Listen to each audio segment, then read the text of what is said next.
अल्हम्दुलिल्लाह बेकरी वगैरह डोनट्स मैं घर तैयार किए ने ना मैं ओवन का इस्तेमाल किया वे यह बनाते मैंने कितना टाइम लगा वे और मैंने किहड़ी चीज़ों की ज़रूरत पई है। फिर तुसी भी मेरे नाल वीडियो देखो अल्लाह का नाम लैके रेसिपी शुरू करने आ। बिस्मिल्लाहिर्रहमानिर्रहीम अस्सलाम वालेकुम मेरी यूट्यूब फैमिली किवें हो तुसी सारे। अल्लाह पाक तुहानू सारिਆਂ ਨੂੰ हमेशा खुश रखे, तुहाडे दस्तरखान हमेशा खाने ना भरे रहन, तुहाडियां हर परेशानियां और मुश्किलां दूर होन।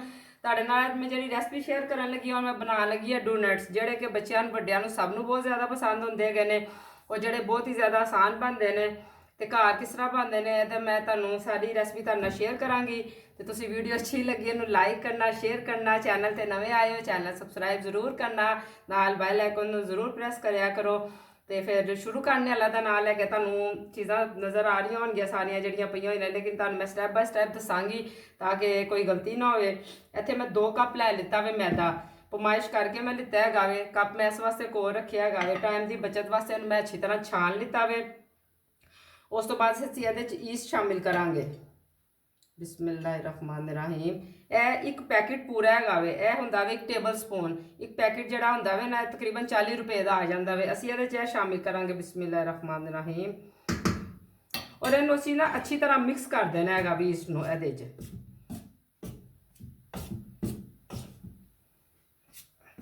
मौसम चेंज हो गया हम मक्खियां वगैरह आन लग पई, इत्थों पता चलता पाया कि मौसम चेंज हो गया है और चीनी पई हुई है ना, चीनी को तो फिर मक्खियां वगैरह आंदियां ने, ना कि सफाई का इन्ना ख्याल रखेंदा वे।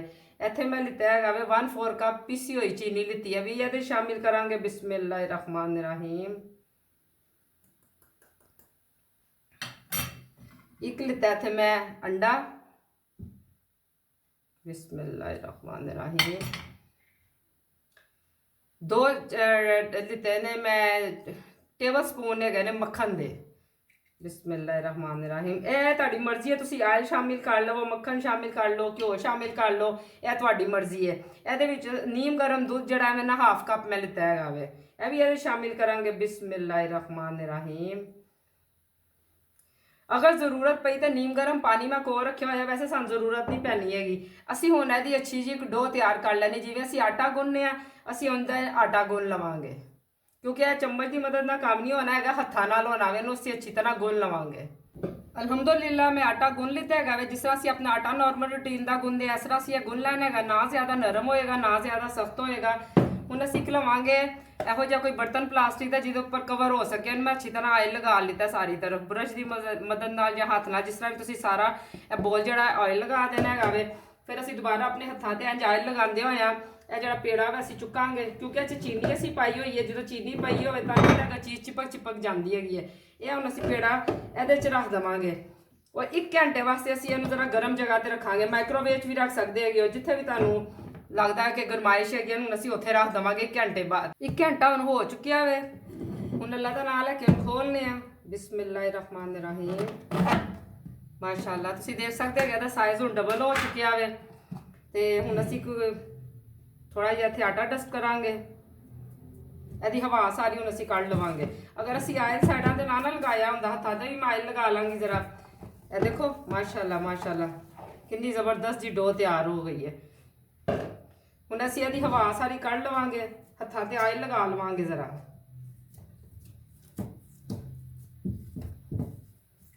इन्नी शानदार साडी अल्हम्दुलिल्लाह डो तैयार हुई है। गर्म जगह ते जरा मैं माइक्रोवेव च रख दिता सी। देखो इन्हूं असीं ना जरा 5 मिनट तक इंज जरा गुन लवांगे, जिस तरह आटा गुनने आ ना उही तरीका है वे। हवा इहदी सारी निकल जानी चाहिए हैगी अंदर, हवा सारी इस चों निकल चुकी है। कितना वड्डा फुल चुकिया सी ना पेड़ा साडा, हुण इस चों सारी असीं हवा कढ दित्ती हैगी है। ते हुण असीं थोड़ा जिहा इत्थे आटा डस्ट करांगे बिस्मिल्लाहिर्रहमानिर्रहीम।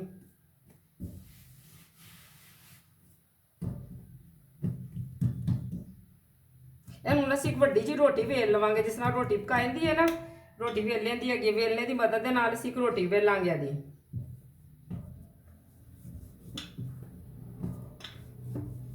साइज कितना क रखना है मैं तुहानूं दसनी आ। एक अखबार का पीस लवांगे हुण असीं, इहदे थल्ले असीं यह विछा देवांगे, इहदे उत्ते असीं अच्छी तरह आटा डस्ट कर देवांगे। इहदी वजह तुहानूं की समझ आ रही होगी मैं तुहानूं दसनी हैगी, अगे जाके तुहानूं समझानी हैगी। पहले असीं इहदी रोटी जरा वेल लईए। ਇੰਨੀ ਕੁ ਮੋਟੀ ਅਸੀਂ ਇਹ ਰੋਟੀ ਰੱਖਣੀ ਹੈਗੀ ਹੈ। ਉਸ ਤੋਂ ਬਾਅਦ ਅਸੀਂ ਲਵਾਂਗੇ ਕੋਈ ਵੀ ਕਟਰ, ਸਾਡੇ ਕੋਲ ਨਹੀਂ ਹੈ ਇਸ ਟਾਈਮ, ਅਸੀਂ ਗਲਾਸ ਲਵਾਂਗੇ। ਬਿਸਮਿਲ੍ਲਾਹਿਰਰਹਿਮਾਨਿਰਰਹੀਮ। ਇਸ ਤਰ੍ਹਾਂ ਅਸੀਂ ਇਹ ਸਾਰੇ ਡੋਨਟਸ ਕੱਟ ਲਵਾਂਗੇ। ਕੈਂਚੀ ਦੀ ਮਦਦ ਨਾਲ ਅਸੀਂ ਫਾਲਤੂ ਬਾਹਰ ਕੱਟ ਦੇਵਾਂਗੇ। ਹੁਣ ਅਸੀਂ ਇੱਥੇ ਲਵਾਂਗੇ ਇੱਕ ਗੋਲ ਢੱਕਣ, ਕੋਈ ਵੀ ਬੋਤਲ ਦਾ ਤੁਸੀਂ ਖੋਲ ਸਕਦੇ ਹੈਗੇ ਹੋ। ਇਸ ਤਰ੍ਹਾਂ ਹੁਣ ਅਸੀਂ ਸੈਂਟਰ ਚੋਂ ਨਿਸ਼ਾਨ ਲਗਾਵਾਂਗੇ।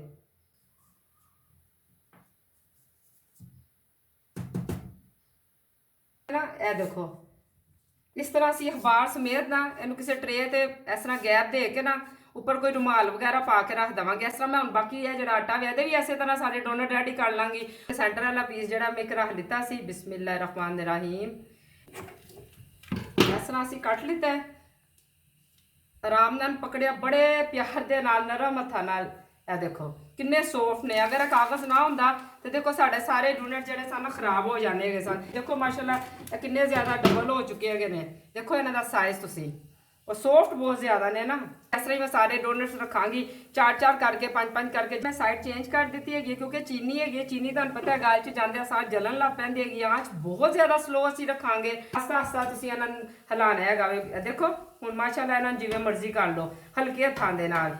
ਇਹਦਾ ਕਲਰ ਵੀ ਅਲਹਮਦੁਲਿਲਾ ਬੜਾ ਜ਼ਬਰਦਸਤ ਹੋ ਚੁੱਕਿਆ ਵੇ। ਅੱਲਾ ਦੀ ਮਦਦ ਕਰੀਬ ਹੁੰਦੀ ਹੈ ਬਹੁਤ ਜ਼ਿਆਦਾ। ਤੁਹਾਡੇ ਵਗੜੇ ਭੈਣ ਭਰਾਵਾਂ ਦਾ ਤਾਵਨ ਹੋਏਗਾ ਤੇ ਇਨਸ਼ਾਅੱਲਾ ਅਨ ਕਰੀਬ ਮੇਰੀ ਵੀਡੀਓ ਵਾਇਰਲ ਹੋ ਜਾਏਗੀ। ਤੁਸੀਂ ਦੇਖ ਸਕਦੇ ਹੋ ਮਾਸ਼ਾਅੱਲਾ ਕਿੰਨੇ ਜ਼ਬਰਦਸਤ ਹੈ ਫੁੱਲ ਚੁੱਕੇ ਹੈਗੇ ਨੇ। ਇਹਨਾਂ ਦਾ ਸਾਈਜ਼ 3-4 ਗੁਣਾ ਵਧਿਆ ਵੇ। ਇੰਨੇ ਜ਼ਿਆਦਾ ਸੌਫਟ ਹੈਗੇ ਨੇ। ਬਹੁਤ ਆਸਤਾ ਆਸਤਾ ਸੀ ਇਹ ਕਰਨੇ ਹੈਗੇ ਨੇ। ਅਲਹਮਦੁਲਿਲਾ ਡੋਨਟ ਸਾਡੇ ਦੇਖੋ ਮਾਸ਼ਾਅੱਲਾ ਕਿੰਨੇ ਜ਼ਬਰਦਸਤ ਜੇ ਤਿਆਰ ਹੋਏ ਨੇ। ਕੁਝ ਮੈਂ ਲਾਈਟ ਕਲਰ ਦੇ ਕੀਤੇ ਨੇ, ਕੁਝ ਡਾਰਕ ਕਲਰ ਦੇ ਕੀਤੇ ਨੇ। ਇੱਥੇ ਹੁਣ ਮੈਂ ਲਿੱਤਾ ਵੇ ਅੱਧਾ ਕੱਪ ਦੁੱਧ ਦਾ ਜਿੰਨਾ ਵੀ ਇਸਤੇਮਾਲ ਹੋਇਆ। ਇਹਨੂੰ ਅਸੀਂ ਨੀਮ ਗਰਮ ਕਰਾਂਗੇ। ਕੋਕੋ ਪਾਊਡਰ ਲਿੱਤਾ ਹੈਗਾ ਵੇ, ਇਹ ਤਕਰੀਬਨ ਮੈਂ ਲਿੱਤਾ ਹੈਗਾ ਵੇ 1/4 ਕੱਪ। ਤੇ ਇਹਦੇ ਚ ਇਸਤੇਮਾਲ ਕਰਾਂਗੇ ਅਸੀਂ 1 ਟੇਬਲ ਸਪੂਨ ਜਿਹੜਾ ਵੇ ਚੀਨੀ ਦਾ। ਬਿਸਮਿਲ੍ਲਾਹਿਰਰਹਿਮਾਨਿਰਰਹੀਮ। ਇਹਦੇ ਚ ਨਾਲ ਅਸੀਂ ਥੋੜਾ ਜਿਹਾ ਬਟਰ ਵੀ ਇਸਤੇਮਾਲ ਕਰਾਂਗੇ। ਇਹ ਹੁਣ ਦੁੱਧ ਤਕਰੀਬਨ ਨੀਮ ਗਰਮ ਹੋ ਚੁੱਕਿਆ ਵੇ। ਇਹਦੇ ਵਿੱਚ ਅਸੀਂ ਚੀਨੀ ਇੰਝ ਹਿਲਾਉਂਦੇ ਹੋਏ ਮਿਕਸ ਕਰ ਲਵਾਂਗੇ। ਇਹਦੇ ਚ ਚੀਨੀ ਅੱਛੀ ਤਰ੍ਹਾਂ ਤਕਰੀਬਨ ਮਿਕਸ ਹੋ ਚੁੱਕੀ ਹੈਗੀ ਹੈ। ਇਹ ਜਿਹੜਾ ਹੈਗਾ ਹੈ ਬਟਰ, ਇਹ ਤਕਰੀਬਨ ਮੈਂ ਟੀਸਪੂਨ ਦੇ ਕਰੀਬ ਲਿੱਤਾ ਹੈਗਾ। ਇਹਦੇ ਚ ਇਹ ਹੁਣ ਸ਼ਾਮਿਲ ਕਰਾਂਗੇ ਤੇ ਨਾਲ ਹੀ ਅਸੀਂ ਇਹਦੇ ਚ ਨਾ ਮਿਲਕ ਥੋੜਾ ਕਰਕੇ ਪਾਵਾਂਗੇ ਜਿੰਨੀ ਜ਼ਰੂਰਤ ਹੋਏਗੀ। ਤੇ ਜਿਹੜਾ ਨਾ ਇੱਕਦਮ ਅਸੀਂ ਇਹਨੂੰ ਪਤਲੀ ਜੀ ਪੇਸਟ ਨਹੀਂ ਬਣਾਣੀ ਹੈਗੀ, थोड़ा करके शामिल करांगे। यह हुण रेडी हो चुकिया मैंने। इस तरह असीं डोनट नूं पकड़ांगे ते इस तरह असीं इहदे उपर लगा देवांगे कि सारे असीं डोनट जिहड़े ने ना इहदे ते इसे तरह चॉकलेट लगा लैनी है। अल्हम्दुलिल्लाह सारे डोनट्स ते चॉकलेट लग चुकी हैगी है। हुण असीं तीसरा स्टैप लवांगे, इहदी टॉपिंग करांगे। बिल्कुल असीं इहनूं बाजार वाली लुक देनी है। पकड़ांगे, यह देखो इस तरह से सारे डोनट्स अपने रेडी कर लवांगे। और माशाल्लाह तुसी अगर बच्चों ना पता हो कि मम्मा ने अज घर बनाए ने, कहो ना कि बेकरी तो मंगवाए ने। यह मैं तुहानूं गारंटी नाल दावे नाल कहनी है कि तुहाडे बच्चे पहचान नहीं सकणगे कि यह बेकरी वाले ने कि घर वाले ने। अल्हम्दुलिल्लाह चॉकलेट लग चुकी है। उस तो बाद टॉपिंग भी हो चुकी है। सारे डोनट्स बिल्कुल रेडी हो चुके हैं। तुसी इन्हां दा साइज़ देख सकते हो माशाल्लाह। मैं कहा तुहानूं दिखानी है कि साडी ब्रेड भी कितनी जबरदस्त तैयार हुई हैगी है। माशाअल्लाह देखो जबरदस्त देख सकते हो, जबरदस्त ब्रेड तैयार हुई हैगी है। जबरदस्त तरीके दे नाल मैं तुहानूं दस्सिया गया वे। ते ज़्यादा चाहांगी फिर इसी दुआ दे नाल कि अल्लाह पाक तुहानूं सारिआं नूं मदीने दी ज़ियारत करावे। इंशाअल्लाह इस तो भी अच्छी रेसिपी नाल करीब मुलाकात हुंदी है। दुआवां च मैनूं भी याद रखना। फिर अल्लाह हाफिज़।